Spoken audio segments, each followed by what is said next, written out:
Jadi kita dapat ada beberapa bahan, pemirsa.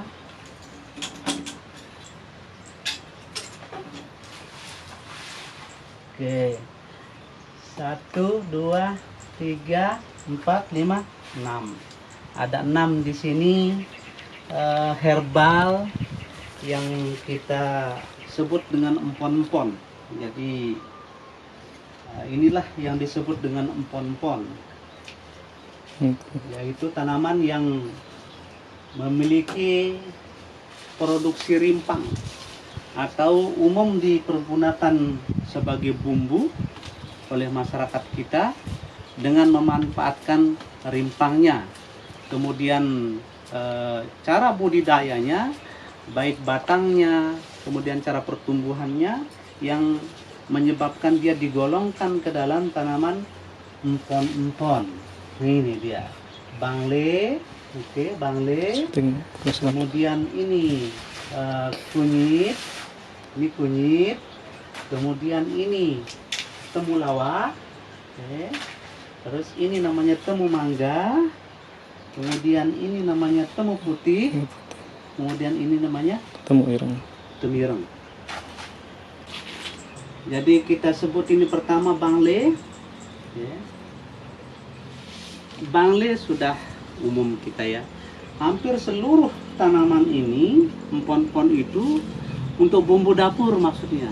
Ya, ini dipergunakan umumnya oleh masyarakat kita sebagai bumbu dapur. Jadi di samping dia bermanfaat untuk bumbu dapur, ternyata ini memiliki khasiat yang luar biasa untuk obat tradisional. Memiliki efek farmakologis ya, masing-masing tanaman ini. Yang ini biasa dipakai untuk ibu yang baru melahirkan agar tetap langsing. Ini namanya bangle. Kemudian ini temulawak. Juga ibu yang baru melahirkan bagus ini untuk menaikkan HB antara lain. Jadi HB kita bisa naik dengan temulawak. Kalau anak-anak yang kurang nafsu makan, ini bisa dipergunakan. Nah, bagaimana cara mengolahnya? Nanti akan kita buat masing-masing ini jamu yang siap kita minum. Kemudian ini adalah ini temulawak, ini maaf tadi, ini kunyit ya. Yang ini tadi sudah kita jelaskan temulawak ya, temulawak. Ini temulawak. Kemudian ini kunyit. Nah, kunyit ini juga sudah terkenal sebagai sebagai bumbu dapur. Kemudian ini bagus sekali dipergunakan untuk orang mencret. Jadi kalau kita mencret, kemudian kita potong ini, kita potong pangkalnya, kemudian kita kita rajang dia. Nah, kita iris seperti ini. Nah, kemudian kita rebus dengan air, misalnya 1 gelas, 2 gelas, tergantung banyaknya ini.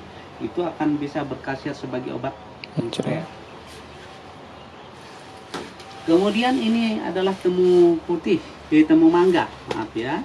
Ini temu mangga. Nah, yang sudah biasa kita jelaskan di radio ini ya, temu mangga. Ini kalau ada yang bertanya, Pak, saya ini sudah lama keputihan, apa obatnya? Ini temu mangga ini, ya. Ini namanya temu mangga. Ya, saya jelaskan untuk orang yang gadis-gadis yang suka keputihan. Ini cara memanfaatkannya gimana, Pak? Iya. Ini misalnya kita ambil 1 potong bongkolnya ini. Kemudian kita iris, kemudian kita rebus dengan air 1 gelas, 1-2 gelas menjadi 1 gelas, kemudian kita tambahkan madu, kita minum 2 kali sehari, ini bisa menghilangkan keputihan. Kemudian ini temu putih.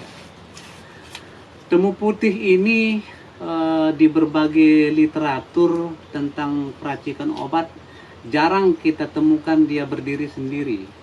Biasanya dia diracik dengan tanaman yang lain, misalnya diracik dengan temu ireng, diracik dengan temu mangga, diracik dengan kunyit, diracik dengan temulawak ataupun dengan Bangle. bangle.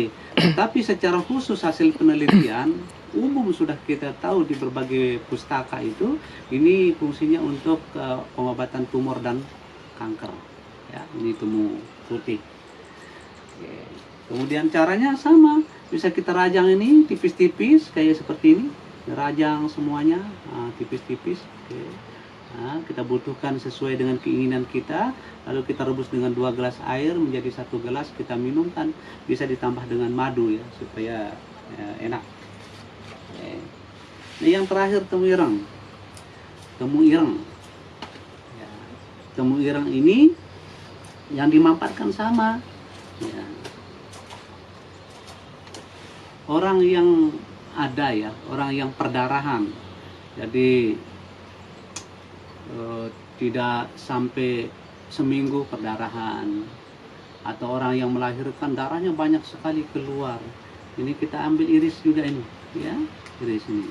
Oke, kemudian kita airi dengan 2 gelas, kita rebus menjadi 1 gelas, tambahkan madu. Nah, bisa juga nanti kita tambahkan sedikit dengan sirih atau misalnya patikan kebo, itu untuk mempercepat berhentinya darah. Terus anak mimisan juga bisa ini. Nah, tapi kalau tunggal bentuknya hanya temu ireng saja, kita rebus ini bisa untuk mengobati cacing bagi anak-anak. Oke. Itulah para pemirsa, mudah-mudahan ada manfaatnya. Assalamualaikum warahmatullahi wabarakatuh.